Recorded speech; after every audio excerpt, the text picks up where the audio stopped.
Good morning students. हंसते मुस्कुराते खिलखिलाते बच्चे बड़े ही अच्छे लगते हैं। दौड़ते भागते कूदते फांदते बच्चे बहुत ही अच्छे लगते हैं। मासूम सी प्यारी शरारतें करते बच्चे बड़े अच्छे लगते हैं। यूनिफॉर्म पहने स्कूल को जाते बच्चे बहुत अच्छे लगते हैं।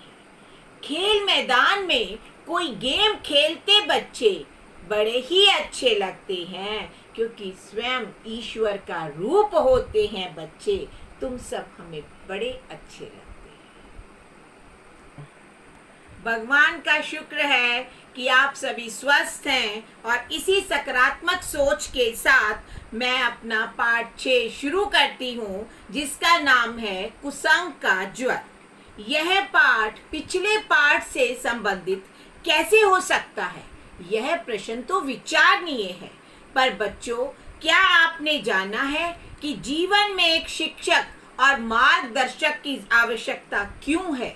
क्यों हम अपने बाल्यकाल को इनके बिना बिताने की सोच भी नहीं सकते? अब इसका उत्तर दिए देते हैं कि जिस तरह मिट्टी का मूल्य तब तक आंका नहीं जा सकता जब तक कि उसे रौंद कर, थपथपा कर, चोट मार कर घड़े का आकार ना दे दे।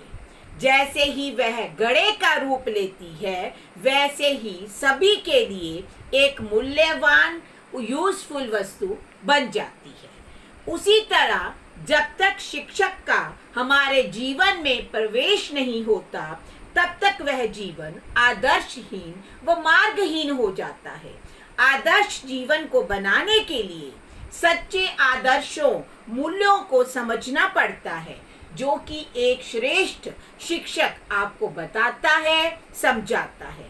तभी तो आपको सही गलत का अंतर पता लगता है। यह पता लगते ही आप अपने जीवन को अंधकारमय होने से बचाकर उसे इतना प्रकाशित कर देते हैं कि दूसरों का जीवन भी रोशन हो उठता है। उदाहरण हम डॉक्टर्स का लेते हैं। उन्होंने अपने बाल्यकाल से ही अच्छे मार्गदर्शन में एक डॉक्टर की शिक्षा पूरी की। अपने गाइड, मेंटर, गुरु के दिखाए रास्ते पर चलते हुए निस्वार्थ भाव से अपनी सेवा देते हुए उन्होंने संक्रमित लोगों का बचाव किया। यह सब आपने देखा, सुना और जाना।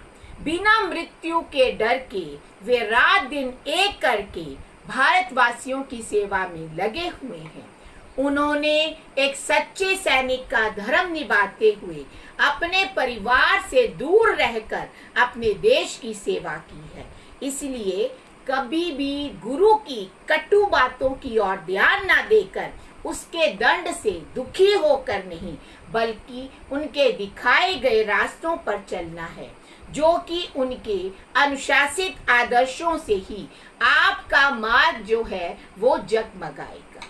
इस पाठ कुसंग के ज्वर में यह बताया गया है कि संगति सोच समझकर करनी चाहिए। अच्छी संगति मनुष्य को सफलता देती है, परंतु बुरी संगति एक ऐसी दलदल है जिसमें से निकलना उतना ही कठिन लगता है जितना कि पानी बिन मछली का जीवन। इसलिए इसमें कबीर दास जी ने कहा है, एक घड़ी आधी घड़ी, आदि में पुनियाद, कबीरा संगत साधु की कटकोटी अपराध। इसमें कबीर दास जी कहते हैं, एक घड़ी आधी घड़ी ले ले, आधी से भी आधी घड़ी ले ले, जितना भी तुझे समय मिले अच्छे लोगों का सत्संग करना चाहिए। इससे मनुष्य के करोड़ों के जाने अनजाने में किए हुए पाप सभी नष्ट हो जाते हैं। दूसरा उन्होंने दोहा कहा है, कबीरा संगत साधु की नित प्रति कीजे जाए, दुर्मति दूर गंवाई से देश सुमति बताए। कबीर जी कहते हैं कि प्रतिदिन जाकर हमें संतों की संगत करनी चाहिए, अच्छे लोगों की संगति करनी चाहिए। इससे हमारी दुर्बुद्धि दूर हो जाएगी, बुरी बुद्धि जो है, जो मलिन बुद्धि है, वो दूर हो जाएगी, जो दूर हो जाएगी, और संत जो है सद्बुद्धि हमें प्रदान करेंगे। इसलिए जीवन को प्रकाशमय ऊर्जावान बनाने के लिए सत्संगति का करना बेहद जरूरी है। तभी बच्चों जीवन में खुशहाली आती है। इसी सकारात्मक सोच के साथ पाठ के बारे में थोड़ा संक्षेप में जानेंगे कि कैसे राक्षसों की कुसंगति के जो है वो समुद्र की महिमा को खत्म कर देती है, समाप्त कर देती है। कैसे मंथरा की संगति के कारण रानी कैकेयी को उम्र भर संताप करना पड़ा। वैधव्य विधवा के साथ साथ जीवन भर अपने कठोर व अनुचित मांग के कारण उसे देवी से राक्षसी की उपाधि से नवाजा गया।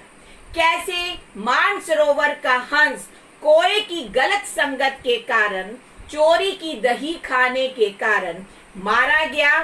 कैसे केले का पेड़ बेर के सानिध्य के कारण अपने पत्तों को कटता फटता देखकर दुखी होता है।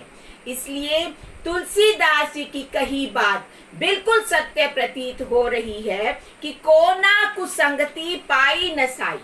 ऐसा कौन है जो कुसंगति को पाकर नष्ट नहीं होता। जब तक मैं अपने पाठ को अगले वीडियो में बताऊं, तब तक आप इस वीडियो में बताई गई ज्ञान की बातों की ओर ध्यान देंगे, अपने जीवन में इसका पालन करने की ठानेंगे।